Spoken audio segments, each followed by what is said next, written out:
Prologue. Voices echoed down Bow Street as the last of the public gallery's occupants left the magistrates' court and congregated outside. The doorway's yellow light flooded the pavement and framed a small crowd in the pitch blackness of the cold December night. The journalists of the group departed for their typewriters as the curious discussed the day's trials, and a defendant's wife and brother walked to the gates on the building's side. When a black Mariah came out a few minutes later and passed them, the man and woman ran behind until it had gone around the corner. "Goodbye, Billy," she whispered as she clutched the corner of her dirty shawl against her lips. As her companion led her away, the doors of the court slammed shut. From the opposite direction came a two-wheeler hansom cab pulled by a mare. It slowed to a stop outside the police station neighbouring the court, and a slender-built man in his early 30s alighted. He was 5 feet 9 inches tall, with a slim face and short brown hair, moustache and close-cut sideburns. His attire comprised of a green tweed suit, a dark green waistcoat and tie, a cream shirt and an open knee-length black woolen overcoat. A hand-knitted burgundy scarf was also tied around his neck and draped over his shoulders, whilst a brown bowler hat sat upon his head. In the weak light of the police station's famous white lamps, he checked his pocket watch and discovered it was already 6 o'clock. He climbed the station's steep stone steps and entered the building proper. A long corridor that branched off to the right behind a waist-high oak-panelled counter laid beyond its double doors. A single door to one's right had a painted wooden plaque announcing it as the reserve room. The brick walls were painted white and illuminated by the weak gaslight of several globe-shaped lamps, whilst the floor was heavily scuffed dark-stained wood. A plain-clothed clerk carrying a pile of papers emerged from a door at the far end of the corridor, walked down it, turned to the right and moved out of sight before the clatter of typewriters momentarily filled the air with crystal clarity. Behind the counter was a middle-aged man in a Metropolitan Police Sergeant's uniform. He was approximately 5 feet 11 inches tall, with a weathered complexion, an immense ginger beard and pale blue eyes. "I'll be with you in a moment, sir," he said as he finished writing. Upon seeing the man's face, though, he slid his heels together, straightened his back and said, "Forgive me, Chief Inspector." "Do not concern yourself, Sergeant," Chief Inspector Richard Jones of Scotland Yard replied with a smile. "It's encouraging to see an officer working so diligently." He lifted the counter's flap and went through. "Is Inspector Wolfe still here?" "Yes, he's in his office, sir. Should I telephone ahead?" "He'll see me," Chief Inspector Jones replied as he strode down the corridor and entered the stairwell. Making his way to the first floor and along another corridor, he entered Inspector Wolfe's office. The 49-year-old policeman sat facing an open-sash window overlooking the Royal Opera House. His 6 feet 4 inches tall, broad frame, unkempt black hair and bushy eyebrows had always made him stand out in a crowd. Yet, even in the familiar surroundings of the office, Inspector Wolfe's unusual size and distinct appearance reminded Chief Inspector Jones of a giant in a doll's house. His attire consisted of a dark grey suit and waistcoat, a black tie with a loose knot, a white shirt, and some scuffed black leather shoes. In his large hands were a lit cigarette and a half-eaten sandwich. Upon hearing Jones's approach, Inspector Wolfe had anticipated the customary knock, followed by his visitor waiting for permission to enter. When neither occurred and his visitor simply strode in, though, he swivelled his chair round and parted his lips to scold whichever insubordinate constable it happened to be. Yet his voice caught in his throat and his eyebrows lifted as he recognised the face of his senior officer. "Chief Inspector Jones?" He returned to his senses at once. Tossing his cigarette into the overflowing ashtray on the windowsill, he wrapped his sandwich in its paper and hurriedly cleared his desk. Everything was then piled into his desk's top drawer and abandoned when he discovered the drawer was too full to close. Sweeping his dark brown eyes over the desk's surface once more, he plucked his fur coat from the chair opposite his own and went to hang it on the stand in the corner. "Please, sit down, sir." After passing his hat, coat and scarf to him, Chief Inspector Jones sat in the now vacant chair. "Thank you." "I'm sorry for the mess, sir, but I didn't know you were coming." Inspector Wolfe returned to his chair by the window. "This is an informal visit." Chief Inspector Jones glanced at the papers protruding from the open drawer. "I shan't keep you long." I'm here because I'm concerned about Inspector Conway. I haven't seen him since the Walmsley Hotel murder trial or spoken to him in almost a month. I wondered if you had heard from him at all. He's still suspended from duty for allegedly showing evidence, sir. Chief Inspector Jones's expression tightened. I'm aware of that. I'm also aware you and he are friends. Inspector Wolf lowered his gaze, took a cigarette from the drawer, and lit it with a match from a box on the desk.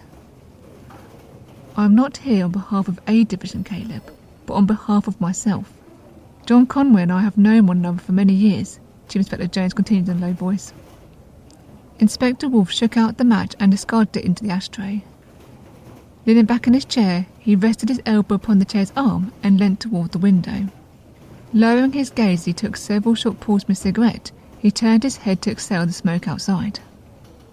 I haven't heard from him. He glanced at his cigarette's end and tapped its ash into the ashtray, and he hasn't been at home when I've tried to visit. He shifted his weight to the chair's other arm and met Chief Inspector Jones's gaze. But I have my suspicions about where I might find him. He took a prolonged pull from his cigarette and crushed it out in the ashtray from his current position. Have you investigated these suspicions?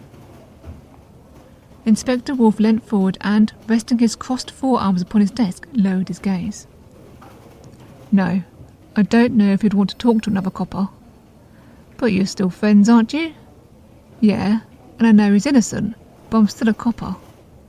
He met Chief Inspector Jones's gaze. Do you believe he's innocent, sir? You know I cannot discuss such matters. I just thought, as this is an informal visit, you might... Absolutely not. Chief Inspector Jones stood and went to the window. Looking up Bow Street, his thoughts turned to Miss Rebecca Trent. Our surveillance of the Bow Street Society ceased the moment Inspector Conway was suspended. He stilled a moment as he recalled Inspector Conway's angry departure from his office. Forcing the memory from his mind, he folded his arms across his chest, turned and went back to his chair at a slower pace. Whilst doing so, he was careful to maintain a formal tone as he said, It's important for the Yard to be kept informed of the group's activities, especially since the press appeared to lend their sympathy and support to them. He held the back of his chair. What have you discovered from your inquiries? Conway told me not to investigate them as per your orders, sir. He did, but as you've just said, you're still a copper. Furthermore, the Bow Street Society's headquarters are on your doorstep. I find it hard to believe you wouldn't investigate their activities, even on an informal basis. Inspector Wolf leaned back in his chair and glanced at the bottom drawer in his desk. Knowing that drinking on duty in front of a senior officer would get him in as much trouble as Inspector Conway, though, he instead tapped his foot on the floor and kept his eyes downcast. I'm prepared to turn a blind eye to your disobedience of my orders, Caleb, if your efforts have borne fruit. Inspector Wolf rested his elbow upon his chair's arm and lowered his head to his hand to rub the end of his nose. Lifting his head, he traced the outline of his mouth with his thumb and forefinger before rubbing his jaw and considering his options. Finally, he allowed his hand to drop, considered his options further, and sighed. Bending forward to reach beneath his desk, he removed a loose floorboard and retrieved a file from the dust-covered cavity beneath. Glancing at Chief Inspector Jones, he replaced the board, tossed the file onto the desk, and straightened. I know your word is good, sir, he said quietly as he pulled his chair closer and opened the file. Miss Rebecca Trent, the clerk of the Bow Street Society, is originally from Tunbridge in Kent, Inspector Wolf began. She lived with her aunt, Mrs. Dorothea Trent, who is old friends with Mr. Samuel Snyder, a society member and the group's driver. Miss Trent came to London in 1894 and stayed with the Snyders on Vere Street until she became an understudy for Miss Layla Marlowe at the Paddington Palladium Theatre. The theatre is owned by Mr. Percy Locke, a magician. He joined the Bow Street Society as a member shortly after Miss Trent took up the position of clerk. When she was an understudy, she lived at the actors' lodgings 2 streets away from the theatre. According to an actress I spoke to there, Miss Trent never performed and was a poor actress besides. Miss Trent returned to the Snyders' home on Vere Street in November 1895, after she answered an advertisement in the newspaper for a clerk's position, the position of the Bow Street Society's clerk, as it turned out. She then rented an office above Derby Stationer's shop on Endell Street for the Bow Street Society and switched treading the boards for treading on our toes. Chief Inspector Jones smirked, but Inspector Wolf's gaze was on the page. Mr. Calvin, a solicitor whom Miss Trent had found in the post office directory, vouched for her character and reputation to Mr. Darby. Mr. Calvin had agreed to represent her because he was impressed by her determination and unwavering self-assurance. Mr. Darby never had any cause to regret leasing the office to Miss Trent, as her activities and business were as respectable as Mr. Calvin had promised. Did Mr. Darby recall any of Miss Trent's visitors? Chief Inspector Jones recalled the shop's window had overlooked the pavement leading to the office stairs. He had only visited once, and it was dark at the time. He doubted the shop had even been open, but it was nevertheless wise to ask the question.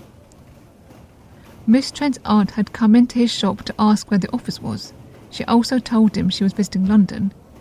He also mentioned Mr. Locke, but... Inspector Wolf consulted several of the file's pages. No one else. Aside from Mr. Locke and Mr. Snyder, have you discovered anything else about the Society's members? Mr. Gregory Elliot, a solicitor, is a friend of Mr. Calvin's. He told Mr. Elliot about the Society and encouraged him to join. When he met Miss Trent, he was also impressed by her, or so I heard, and joined the group soon after. Inspector Wolf turned the page. Miss Polly Hicks, a barmaid at one of those bars in the underground railway stations, was friends with Miss Trent when she was an understudy. The actress at the lodging said they'd been inseparable. Rumour has it Miss Hicks is involved with Dr. Weeks. What of Dr. Weeks and his involvement with the Bow Street Society? You did say you would inform me of any new developments in that area. Inspector Wolf frowned as he realised that he'd forgotten the conversation. As far as I know, there haven't been any. You have discovered a fair amount, Chief Inspector Jones remarked as the key question in his mind caused his heart to beat faster. His mind attempted to calm his nervousness through logic, but he knew the feeling wouldn't pass until he heard the same answer from Inspector Wolf's lips. You mentioned Miss Trent had answered an advertisement in the newspaper. Do you know who placed it? Inspector Wolf's frown deepened. No. Chief Inspector Jones pursed his lips to keep the relief from his face as he felt his heart return to its usual steady rhythm.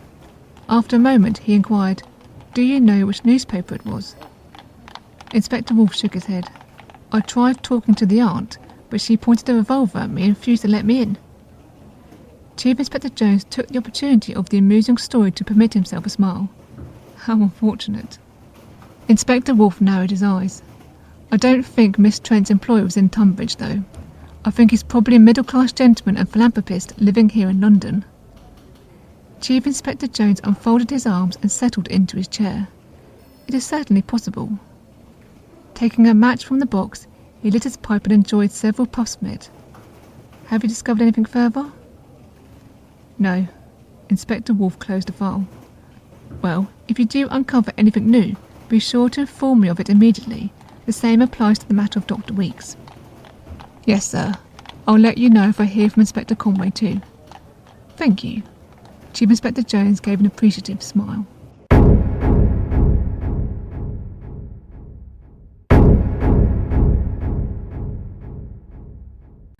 Dr. Lynette Locke closed the door behind her last patient of the day just as the hall clock struck 6. Sliding the bolt into place, she briefly closed her eyes and softly exhaled.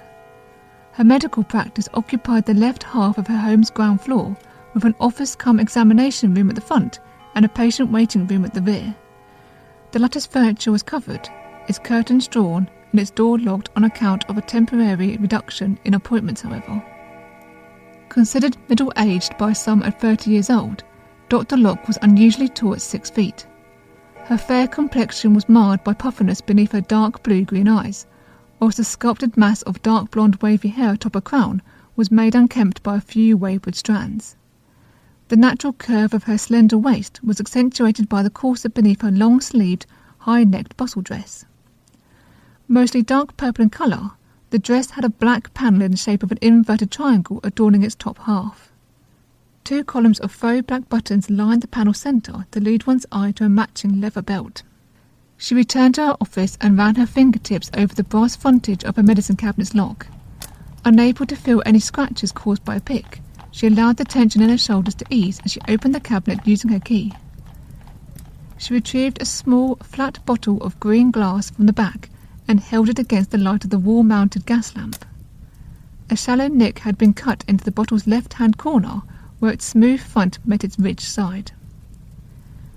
Made by Dr. Locke using a scalpel, the nick's location corresponded to the level of the bottle's contents.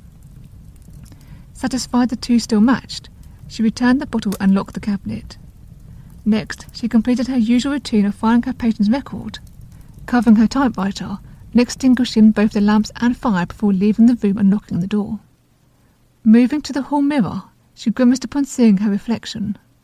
Attempting to tidy her hair, she soon abandoned the endeavour though, when each strand she pinned resulted in another coming loose.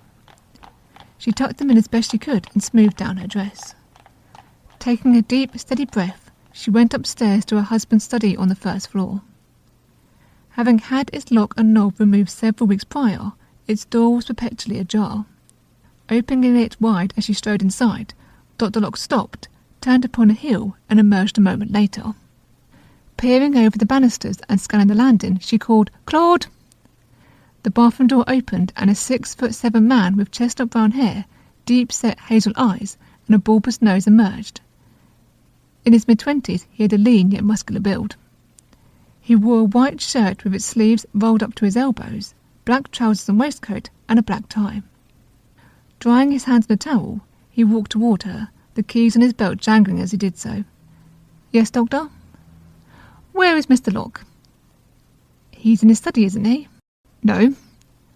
Dr. Locke went back along the landing and down the stairs. "You know he isn't to be left alone."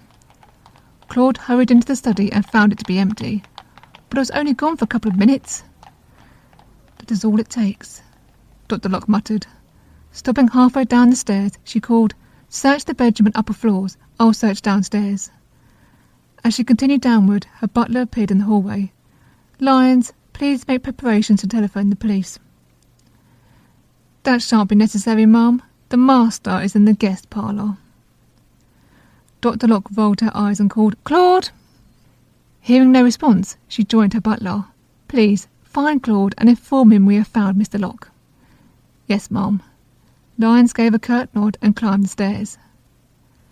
Located opposite the patient waiting room, the guest parlour was equally underused. Although its furniture was uncovered and practically dust-free, its atmosphere was musty. Furthermore, its drawn curtains and partially lit gas lamps did little to expel the encroaching darkness. Allowing her eyes to adjust to the gloom, Dr. Locke scanned the interior until she saw her husband sitting in a corner to the right of the window. His pallid, emaciated face reminded her of a corpse in the dim light, whilst his once vivid green eyes were dull and bloodshot. An unkempt, golden blonde beard suffocated his jaw as a chaos of curls engulfed his head. The velvet burgundy robe that had once hugged his form now hung from him as if he were a clothes horse.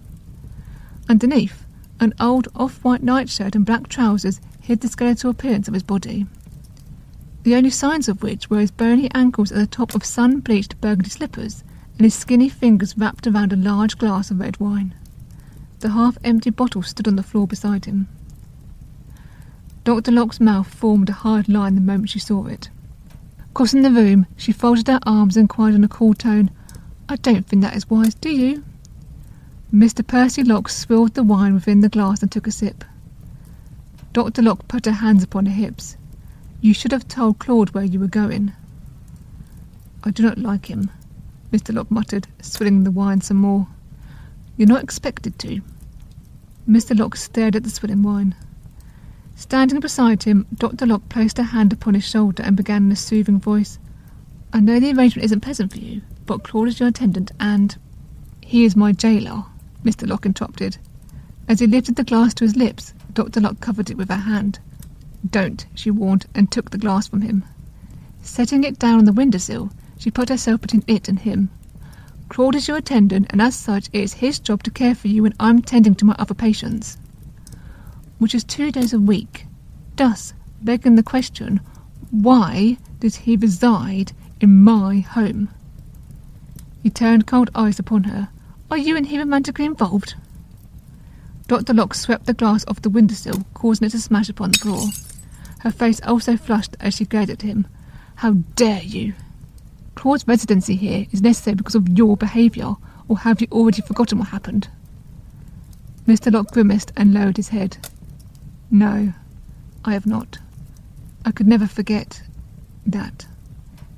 He could still picture her blackened eye as clearly as if it were yesterday instead of several weeks ago. Dr. Locke folded her arms and turned her head away as a pained expression formed. After a few moments of tense silence, she said in an anguished tone, "You were delirious. You didn't know what you were doing. Besides," she met his gaze with hard eyes and a visible tension in her jaw, "if anyone is guilty of adultery, it is you. Late-night rehearsals at the Palladium, your shirts saturated with other ladies' scents." She swallowed hard. "And a letter from your paramour requesting you meet at your usual place to soothe her distress caused by your cruel silence." Mr. Locke stared at her with wide eyes. "You read my letters?" "You were hardly in a state to read them." Mr. Locke rose and went to the window. As he neared, his wife returned to her previous spot beside his chair. Rather than follow her, though, he faced the curtains and stood in silence for several long moments. When he eventually turned around, both his eyes and face were grief-stricken. "You could have petitioned for a divorce," he said softly. "You should have petitioned for a divorce. I have been a poor husband to you, Lynette. With that letter and Claude's corroborating evidence of my," he averted his gaze, "outburst, you would have had sufficient grounds to, and grant you leave to wallow in self-pity and heroin." Dr. Locke sardonically retorted, "No, Percy, I won't be held responsible for your self-destruction." Her voice quietened and became strained as she went on. "In spite of all rational thought and sensibility, I still love you." She held her arms tight against herself and fought against the lump in her throat as she added, "And I still hope the man I married shall return to me." Mr. Locke's eyes glistened with unshed tears as he smiled and approached her with open arms. "I have been such a fool, Lynette." Yet she pushed his arms away. Holding her forefinger's knuckle against the underside of her nose, she strode out the room. "Actions speak louder than words, Percy."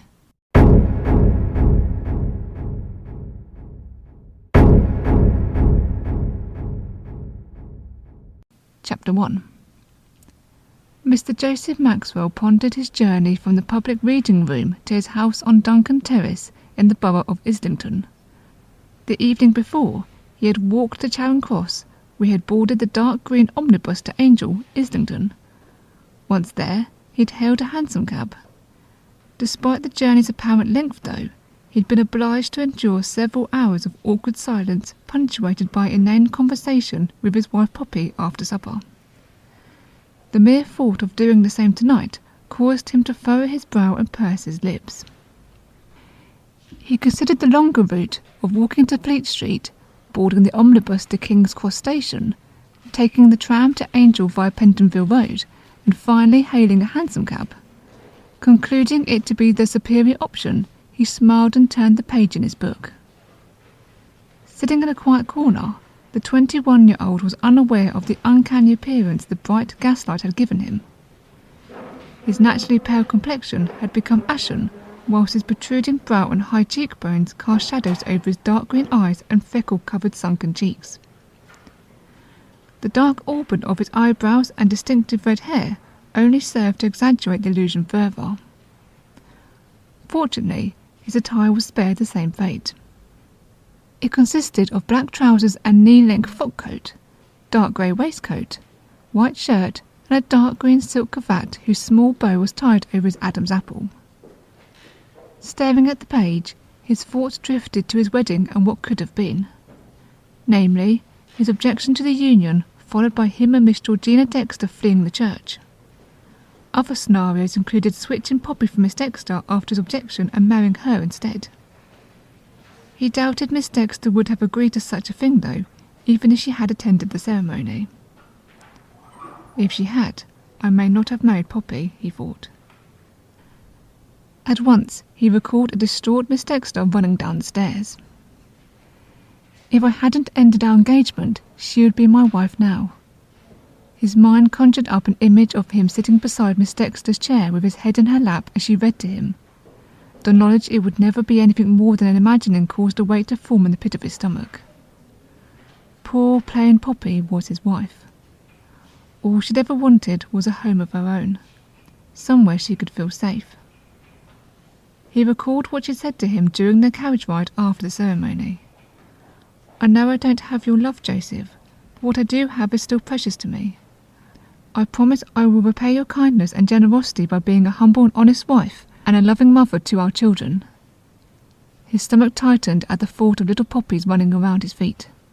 To distract himself, he read Leonardo da Vinci was an Italian painter, draftsman, sculptor, and engineer whose most famous works include The Last Supper, 1495–98, and the Mona Lisa, circa 1503–19. He pictured the portrait with the enigmatic smile, but soon replaced Lisa Gherardini with Miss Dexter. The landscape in the background was also switched for the Bow Street Society's meeting room. Just like before, the firelight danced upon Miss Dexter's auburn hair. He sat beside her, and the meeting room became his bedroom at Duncan Terrace. Her hair also hung loose about her shoulders as he leaned in to place a delicate kiss upon her soft pink lips. "I see you're here again," Mr. Gregory Elliott's monotone voice suddenly uttered from Miss Dexter's mouth.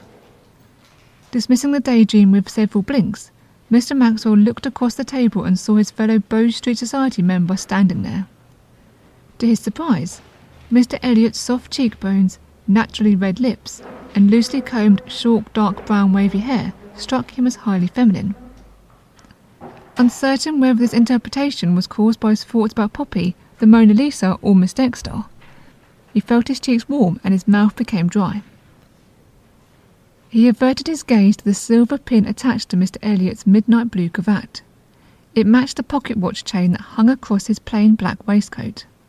The remainder of his attire comprised of a crisp white shirt with starched Eton collar, a midnight blue tailor-made frock coat, and black trousers.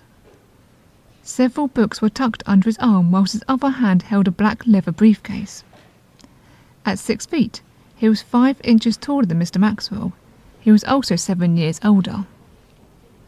Remembering what he'd said, Mr. Maxwell cleared his throat and met Mr. Elliott's stoic green-brown eyes. "Yes, Poppy is visiting her sick mother tonight. Last night you said they went to the theatre."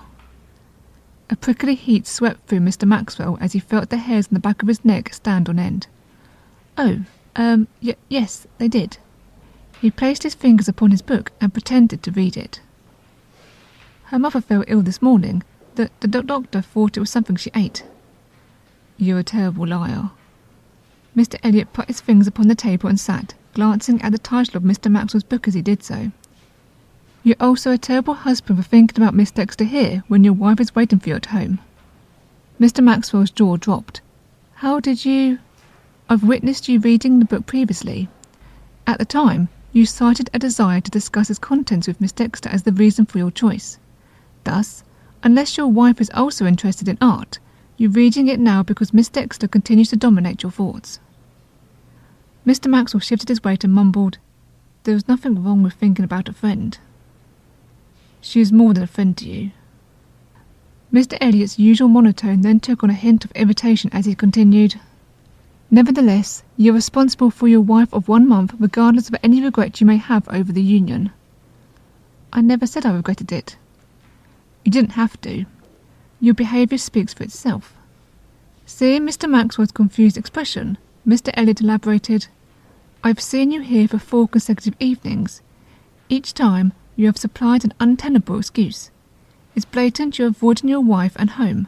The likeliest reason you would be doing so is regret over the union."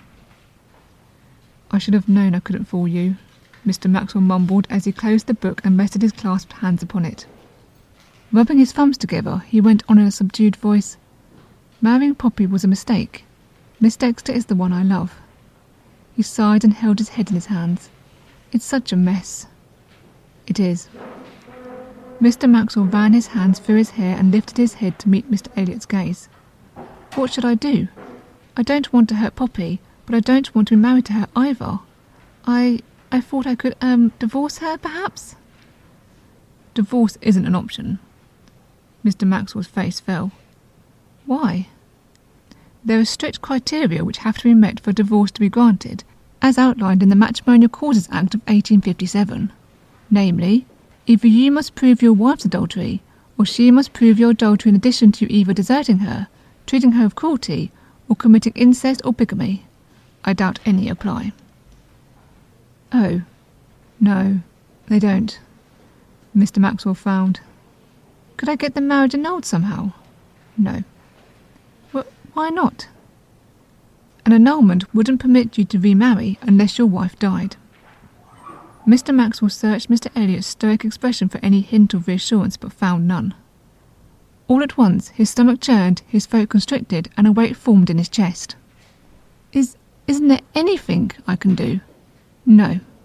Well, what if I abandoned our marital home? You would still be obliged to support your wife financially. Furthermore, although you and your wife could reside at different addresses and lead separate lives under the terms of a deed of separation, neither of you would be granted leave to marry another. What little colour there was in Mr. Maxwell's face faded away. There is nothing I can do then? My advice to you is this. Become accustomed to married life and make a sincere effort to keep your wife content and your home peaceful. He took a notebook and pencil from his briefcase. That is all I have to say on the matter. A wave of nausea enveloped Mr. Maxwell at the prospect of a decades-long marriage to Poppy. Fearing he might empty the contents of his stomach, he rose to his feet, mumbled a brief goodbye, and hurried out into the cold night air.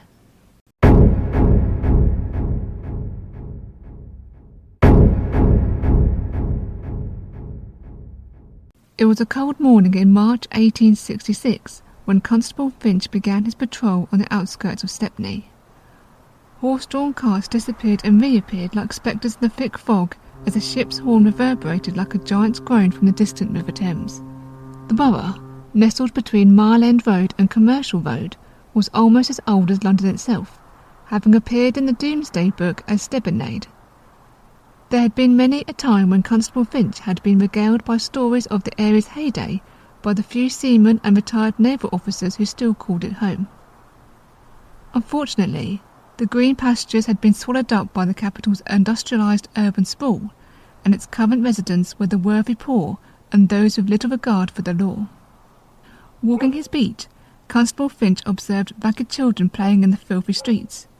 As he did so, he knew their ragged mothers would be labouring in the slum housing, and their ragged fathers would be breaking their backs at the docks. At the same time, 4 boys threw stones at an unlit gas street lamp on the corner of Commercial Road. Ranging in age from 8 to 15, they wore dark-coloured tattered jackets, old loose-fitting shirts, and scuffed threadbare trousers. All except one was barefoot. "My brother said Mr. Cox done his wife in and put her under his yard," John said, his semi-broken voice rapidly switching between high and low pitches. 13 years old, he had unkempt dark red hair and dark blue eyes. "I heard that too," George added. Younger than John by 3 years, he had short brown hair caked in grime and dark brown eyes, the left of which was blackened. "You'd believe out, Bobby told you," Alfie jibed, addressing John. The eldest of the group, he had wiry blonde hair, hazel eyes, and a crooked nose. He was also the owner of the shoes. "Why'd he kill her?" Benjamin inquired as he beat the lamp's iron trunk with 2 sticks. Both the youngest and the shortest of the group, he had light brown hair, baby blue eyes, and a button nose. "Money, or Mr. Cox got himself another woman," John replied, as he threw another stone at the lamp, smashing its front and rear panes of glass. Alfie, George and Benjamin cheered at the sound before congratulating their friend and joining him at the base of the lamp to admire his handiwork. Their joviality was short-lived, however, as a tall man suddenly emerged from the fog and gripped John's shoulder. "It's Constable Finch," Alfie cried. "Scarpa!" He, George and Benjamin darted away like cats, whilst John twisted his body to free himself. Flailing his arms at the same time, he shouted, "Get off!"